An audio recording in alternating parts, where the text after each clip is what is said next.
Hello everybody, Angel Arts here, and once again I am going to be recording a bonus video for The Wolf Among Us, this one for episode 4, where I'm going to go through the extras of the game and talk a little bit about my thoughts in between episodes, now that we're actually about to go to the final episode of this entire series.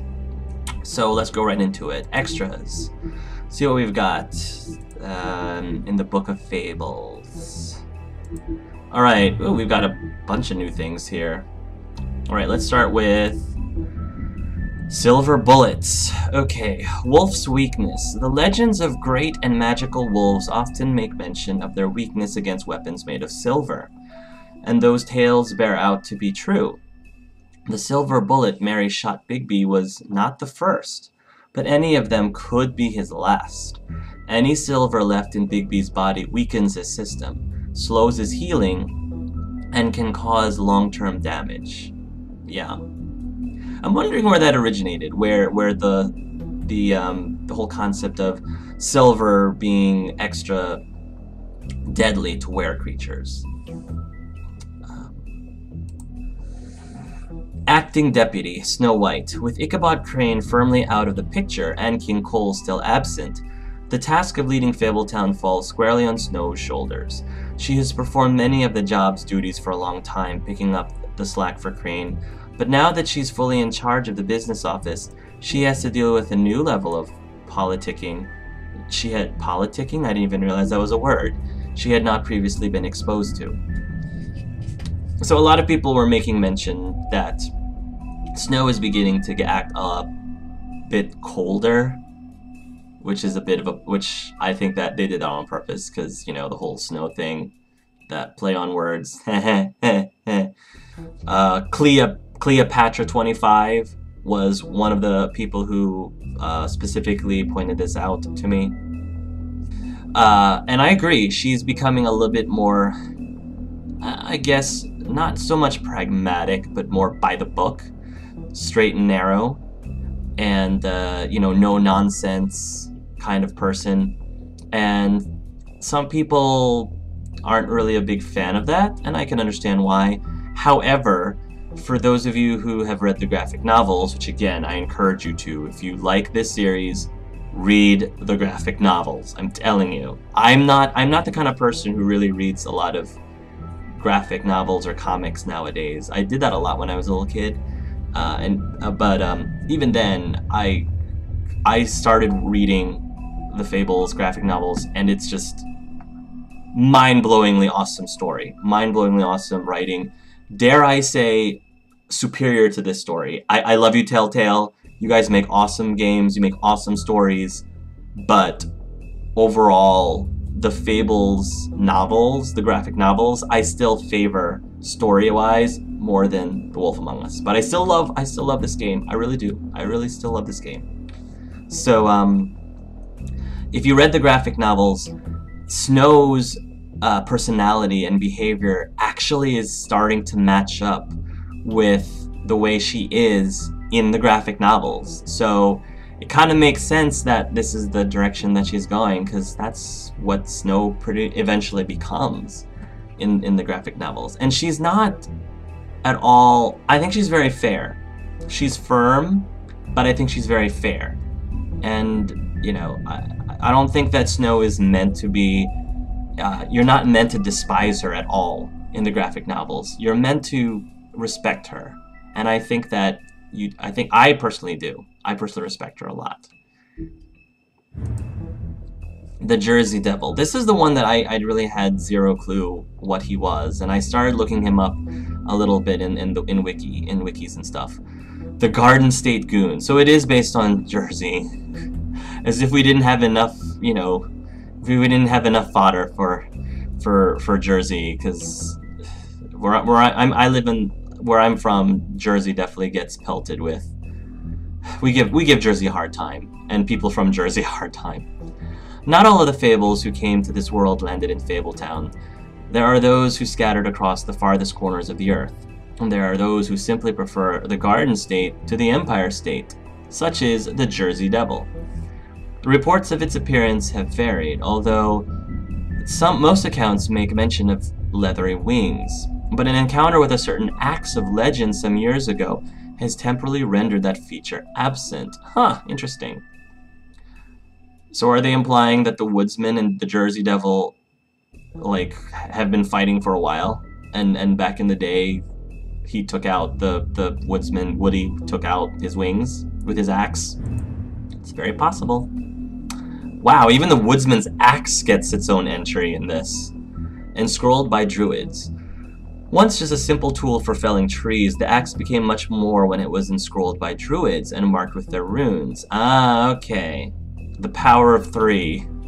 The power of 3 symbol is a druid symbol as well. But it truly became an object of legend when the woodsman used it to slice the big bad wolf from nape to neck. Ah, yes, I remember that.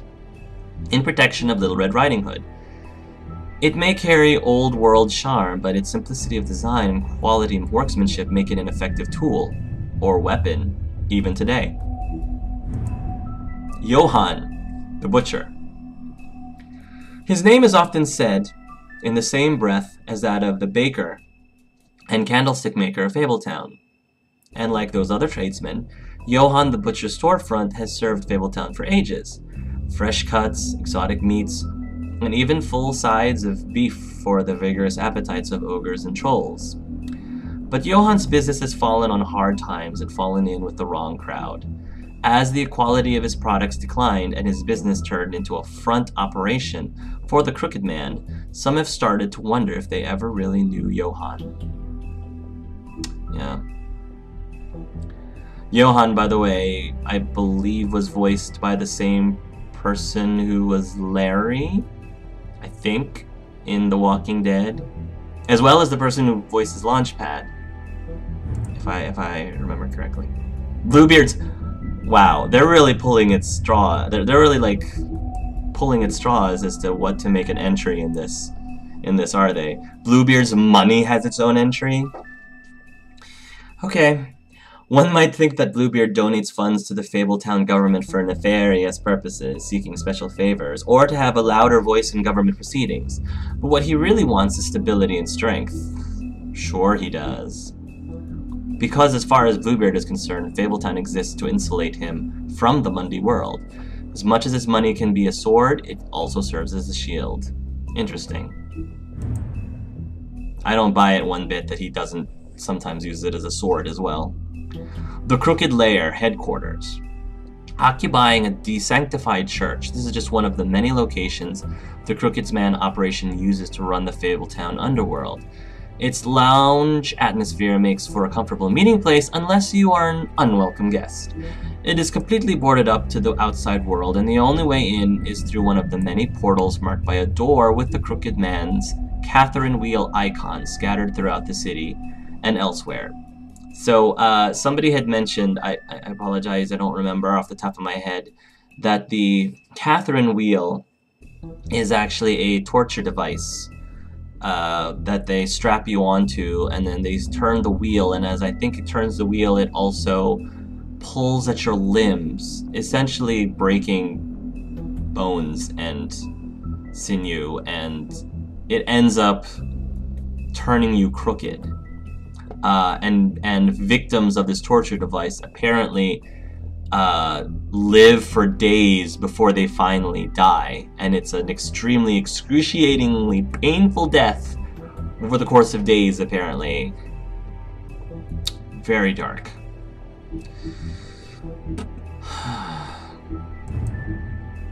Oh, the Crooked Man. The Crooked Man has slowly built himself into one of the most powerful figures in Fabletown. His operation started with a crooked sixpence and a crooked house, two things he cared about more than his wife or children, whom he killed rather than let them stand in his way. That's not how the nursery rhyme went, unless there was more to the nursery rhyme that came after that they decided not to divulge about his wife and children. In his rise, the Crooked Man has ensnared many fables in his criminal web, providing them with what they need, but always at a high cost. He is cunning, persuasive, and ruthless. Tiny Tim. Sentry. Tiny Tim's adorable, I have to say. He's adorable. I'm a sucker for green eyes. While most fables theorize that their longevity and overall well-being is improved by the Mundi world's knowledge of them, for a select few, that does not seem to apply. When a malady or injury is an integral part of a fable's story, I see, it's part of that character's story, that notoriety can make recovery nearly impossible. So he's pretty much doomed to be crippled his entire life. Poor Tiny Tim. That's what Tiny Tim thinks, at least. And no medical care or magic, rather, none that he can afford can heal his leg. That's really sad. That's all he is to us, is a cripple. A cripple with a heart, though. With its life on the farm, with its idyllic location and managed community, the farm would seem to be a welcome alternative to eking out an existence in Fabletown, but those who have lived there see it very differently. They see it for what it is, a prison, a place where you are free to be who you are and do whatever you please, except leave. It doesn't help that while fables who appear human do not have to worry about being sons of the farm, they always seem to fill their leadership roles there. I was really hoping that we would have been able to go to the farm in this game, but I don't think we're going to, unless they're gonna squeeze in time for that in the final episode, which I guess is possible. Because it would have been really cool, because in the graphic novels, the Fabletown and the farm are like the two major locations. So it would be a shame if we didn't get to see the second location. I don't know, if they decided to make a second series, a second Wolf Among Us, essentially, maybe they'll focus a little bit more on the farm. But, you know, who knows, we'll see. I also had second thoughts with I was kind of leaving it ambiguous. I didn't really put my foot down. I left it ambiguous as to whether or not I was actually going to let Colin stay in Fabletown instead of settling to the farm and letting Toad stay. Because I pretty much told Colin, well, I'm sure Snow will come around. And I told Toad that it's not my call, but if I can, I'll help you out. And I admit I have second thoughts on that, because I really feel like Bigby, I mean, he's an officer, he's an enforcer of the law, and I feel that he shouldn't be playing favorites, he shouldn't have double standards, he shouldn't be hypocritical. You know, if it applies to one person, it should apply to everybody, unless there are extenuating circumstances. There's always, I believe that there can definitely be extenuating circumstances that would provide exceptions to a rule or exceptions to a law. But I don't know if Colin and... I actually don't think that Colin and Toad necessarily have a good enough extenuating circumstances or enough enough of an exception, enough of anything to provide them with a really, in my opinion, valid exception to the rule.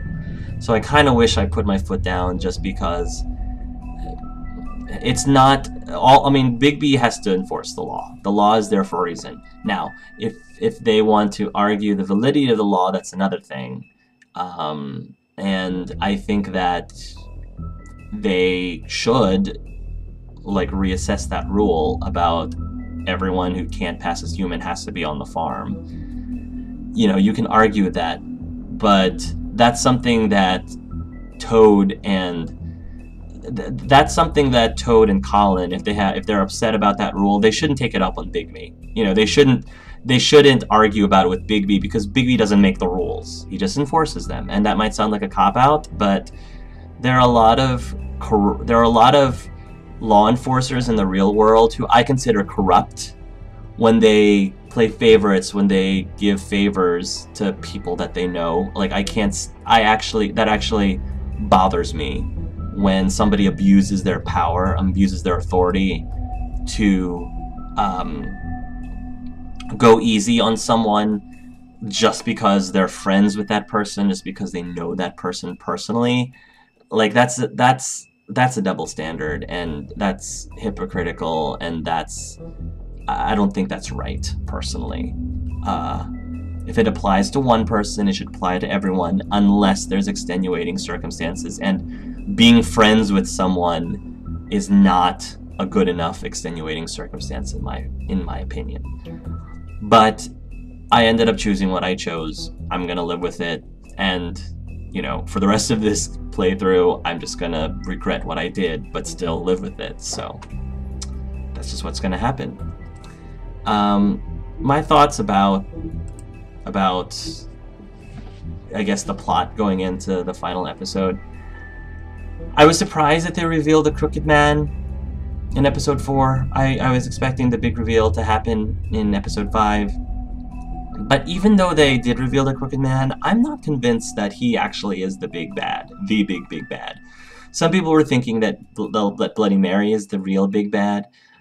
But I actually believe, I'm calling it now, that the real person pulling the strings, the actual major head, top of the hierarchy big bad for this story, is the Headless Horseman.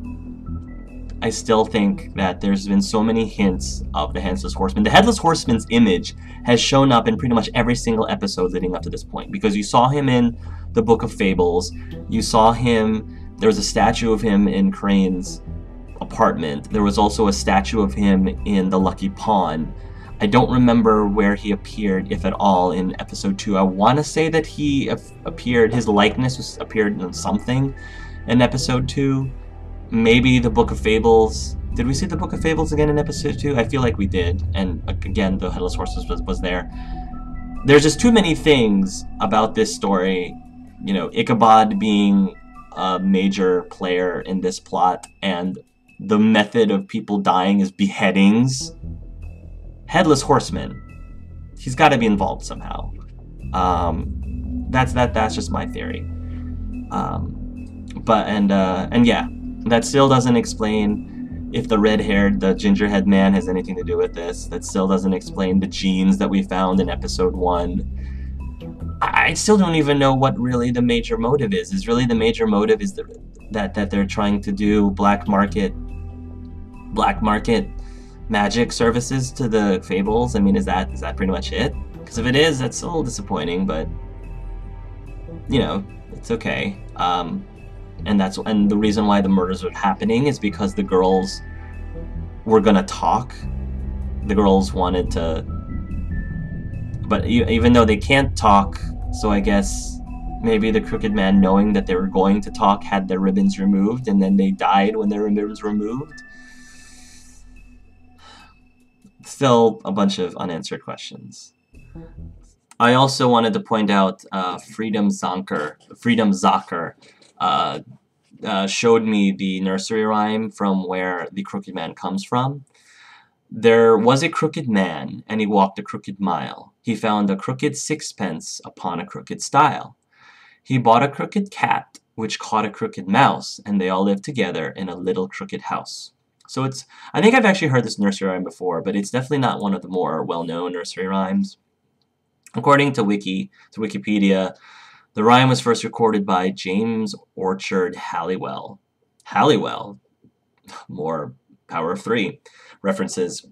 In the 1840s, and gained popularity in the early 20th century. Apparently not popular enough, because I haven't heard it that often.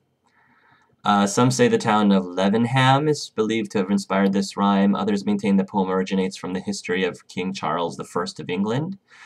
The Crooked Man is reputed to be the Scottish general Sir Alexander Leslie.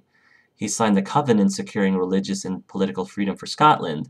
The crooked stile in the poem was the border between England and Scotland. The quote, "They all live together in a little crooked house," refers to the fact that the English and Scots had at last come to an agreement despite continuing great animosity between the two peoples, who nonetheless had to live with each other due to their common border. And a second, more modern interpretation of the poem looks at the poem as subjective to the individual. Being crooked can be interpreted as physically crooked, but also emotionally crooked. The crookedness mentioned throughout the poem can be interpreted as feeling sad or out of place, while the crooked man only owned crooked things and lived a crooked life. The tone of the poem still remains happy. implying that the man was happy with what he possessed, and the poem teaches kids to be happy with who they are and what they have, and to be grateful as well, which is a very positive message. And then the wolf among us came along and took that positive message and turned him into a literal crooked man in multiple ways. Crooked man. So, yeah, so that's the origin of that, according to Wikipedia. Thought I'd throw that in just as an interesting thing. But yeah, that's all I got, really. Really short and sweet. Definitely ready to see how this whole thing ends in episode 5. So thank you very much for watching this bonus episode of Let's Play The Wolf Among Us episode 4. The next time you see me talking about this game, we're going to be playing episode 5 and finishing it. So until next time, everybody, love yourselves and love each other.